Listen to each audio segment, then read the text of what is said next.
નમસ્કાર મિત્રો, ચેનલ પર નવા હોય તો ચેનલને સબસ્ક્રાઇબ કરી દેજો અને વિડીયોને લાઇક કરી દેજો. મિત્રો, વડોદરામાં એક હાલ દુર્ઘટના ઘટી છે. મિત્રો, વડોદરાના પાદરામાં મોટી દુર્ઘટના ઘટી છે, જેમાં બ્રિજ તૂટી પડતા અનેક વાહનો નદીમાં ખાબક્યા છે.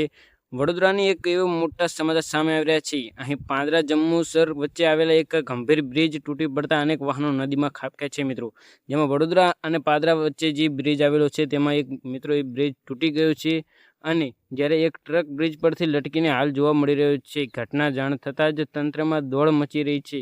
બધા જ લોકો આમથી આમ દોડાદોડી કરવા માંડ્યા છે. મિત્રો, કેમ કે બ્રિજ તૂટવાને કારણે અનેક વાહનો તેમાં ખાબકી રહ્યા છે અને ઘણા જ વાહનો તેમાં ડૂબીને પડ્યા છે. તમે જોઈ રહ્યા છો તેના લાઈવ દ્રશ્યો અને તમે જોઈ રહ્યા છો લાઈવ વિડીયો કે જેમાં બધા જ સાધનો ડૂબી રહ્યા છે અને કેવી હાલતમાં છે એ તમે મિત્રો જોઈ રહ્યા છો. વિડીયો ગમે તો વિડીયોને લાઈક કરતા જજો. મિત્રો, આવા નવા વિડીયો જોવા માટે અમારી ચેનલને સબસ્ક્રાઈબ કરી દો.